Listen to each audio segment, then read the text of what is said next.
vraiment la prévention nutritionnelle au cœur des interventions qu'on peut apporter à ce type de pathologie, malheureusement, qui est encore loin d'être rare dans nos contrées. Et donc, certains auteurs ont bien montré que ce pic de masse osseuse, lorsqu'il est amoindri depuis le bas âge, va avoir des conséquences plus tard sur la vie, dans la vie en matière de risque accru d'ostéoporose. Et surtout, il faut savoir, comme je l'ai montré, qu'à 18 ans, le jeu est joué, ce qui est fait est fait, et il est fondamental de mettre l'accent sur le capital à constituer depuis la naissance jusqu'à cet âge. Et donc, je mets encore l'accent une fois sur le rôle central de la prévention nutritionnelle dans ce type de pathologie. Le deuxième point que j'aimerais également aborder avec vous, ce sont les autres avantages des produits laitiers, de la consommation de lait par rapport à la réduction d'un certain nombre de morbidités qu'on appelle les morbidités du siècle. Et je ferai allusion à la surcharge pondérale et à ses conséquences, et surtout à la réduction de l'hypertension artérielle, mais aussi du syndrome métabolique, de pathologies coronariennes, d'accidents vasculaires cérébraux et du cancer, d'un certain type de cancer, dont le cancer du côlon. Par rapport au syndrome métabolique, et donc la diminution du risque de ce syndrome et de l'hyperglycémie par la consommation de produits laitiers, j'ai choisi de parler de cette étude tout récemment publiée, qui est l'étude DESIR pour Data from the Epidemiological Study of Insulin Resistance, qui est une étude française, qui a poolé 5000 volontaires qui sont âgés de 30 à 65 ans, qui ont été suivis sur une durée de 9 ans, et suivis avec un protocole bien codifié, un questionnaire nutritionnel, des bilans cliniques et biologiques tous les 3 ans, et surtout des questionnaires qui vont détailler les consommations alimentaires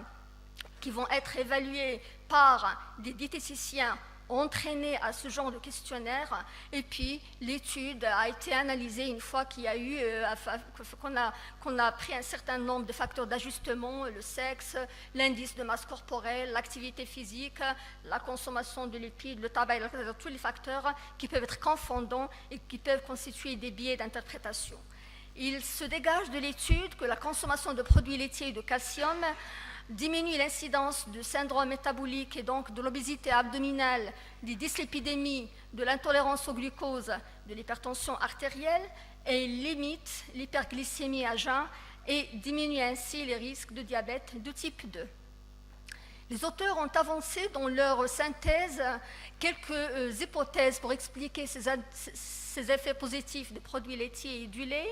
Leur teneur riche en calcium, nous savons bien l'impact du calcium sur la paroi vasculaire et donc son effet anti-hypertenseur, le rôle aussi de la vitamine D, mais ils ont beaucoup mis le point sur l'effet positif de certains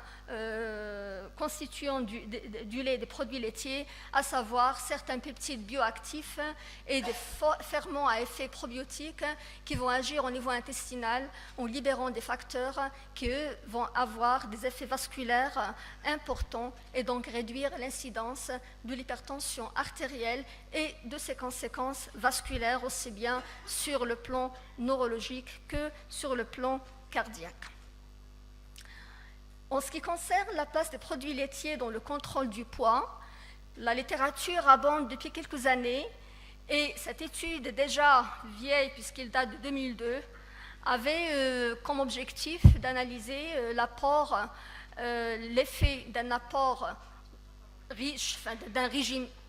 isolé, un régime seul, ou encore d'un régime avec produits laitiers, en choisissant régime avec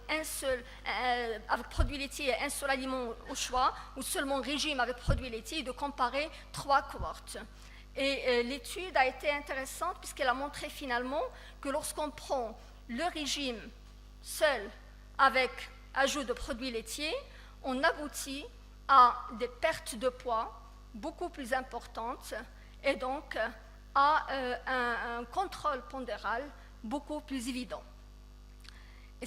à partir de cette étude, il y avait beaucoup d'autres qui ont essayé de faire la même chose Il y a celle-là également plus récente que la précédente qui a été une intervention sur 12 semaines chez des adultes obèses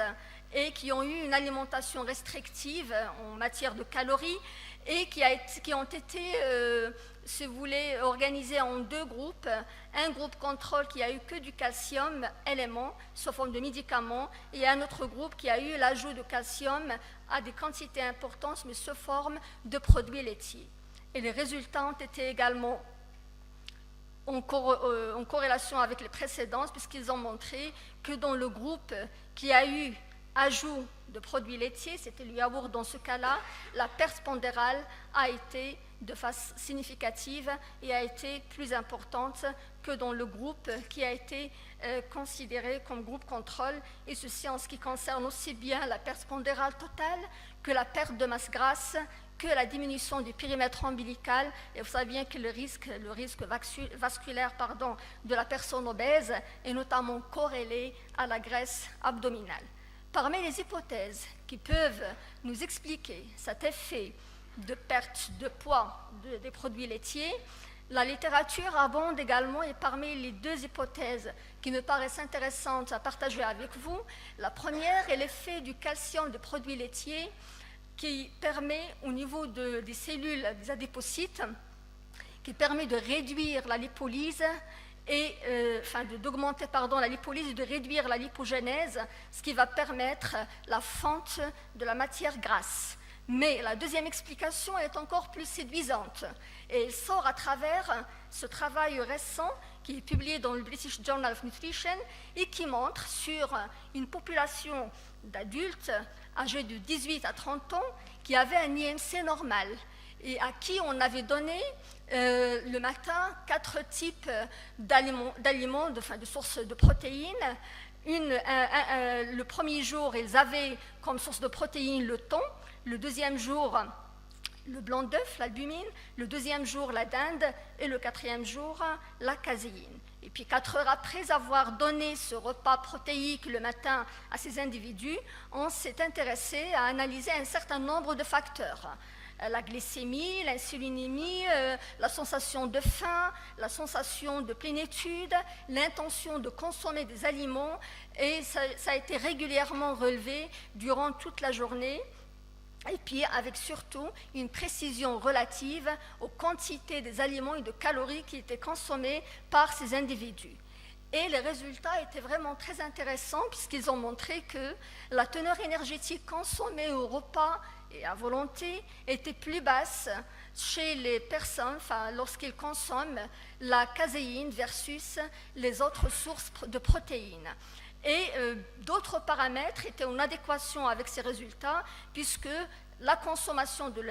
lorsqu'on consomme la caséine, aussi bien la glycémie que l'insulinémie, que la sensation de faim, de plénitude, ainsi de suite,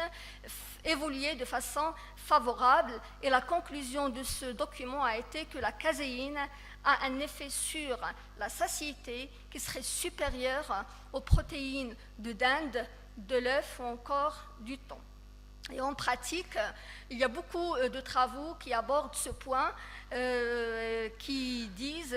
que d'après les études disponibles, la caséine consommée à chaque repas serait un élément favorable pour la bonne gestion des apports alimentaires. L'autre point très important est le rôle de la consommation des produits laitiers dans la diminution des maladies cardiovasculaires. Et on ne peut pas parler de cet effet positif très important sans parler de ce travail très important qui a été abordé dans une étude suédoise qui est tout récent, qui est publiée il y a quelques semaines. Et c'était un travail énorme qui a poulé 26 000, à peu près 27 000 habitants âgés de 44 à 74 ans, qui n'avaient pas d'antécédents et qui a été suivis sur une longue période, puisque la période était de 12 ans. Chez ces personnes, on avait enregistré le long de la période de suivi 2520 événements cardiovasculaires, tout événement confondu, coronaire, vasculaire, accidents vasculaires cérébraux, ainsi de suite. Et les participants ont rempli un carnet alimentaire sur 7 jours qui précisait la taille des portions, complété par un questionnaire de 168 items sur les aliments régulièrement consommés pendant l'année. L'analyse des données était très intéressante puisqu'il y avait un lien évident entre la consommation de produits laitiers, après ajustement sur tous les facteurs qui peuvent être confondants, entre la consommation des produits laitiers et la survenue de ces événements vasculaires, puisque les grands consommateurs, qui étaient définis dans ce travail par une consommation de plus de 2 fois, la consommation des produits laitiers plus de 2 fois par jour, donc les grands consommateurs avaient une diminution significative du risque de maladies cardiovasculaires, et que cette diminution est très importante, c'est de 15% par rapport au groupe témoins pour le yaourt et les laits fermentés, et que chez les femmes, la consommation des fromages était aussi associée à une diminution du risque cardiovasculaire. Plusieurs hypothèses ont été également suggérées pour expliquer cet effet positif. La composition nutritionnelle des laits, l'effet probiotique des laits fermentés, et surtout également la modulation de la composition de la flore intestinale et la production des bactéries lactiques qui sont connues par, la production des bactéries lactiques, la production d'un certain nombre de peptides bioactifs dont j'ai parlé tout à l'heure, qui sont connus par leur effet positif sur la paroi vasculaire et par la diminution donc du risque de l'hypertension artérielle. Et ceci a été conforté par plusieurs autres études, et celle-là me semblait également très intéressante puisque c'est une méta-analyse des principaux travaux qui ont traité de la question et qui s'est basée sur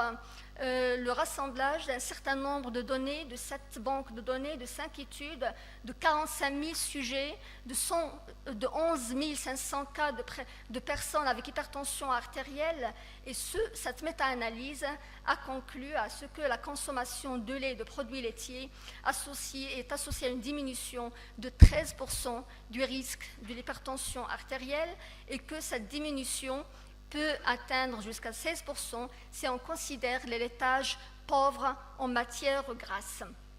Et lorsqu'on a fait dans ces travaux l'analyse par type de produits laitiers, il reste très important que la consommation du lait et du yaourt, y compris le lait entier, a aussi un effet, puisque la diminution du risque est quand même dans ces cas-là, de 8%.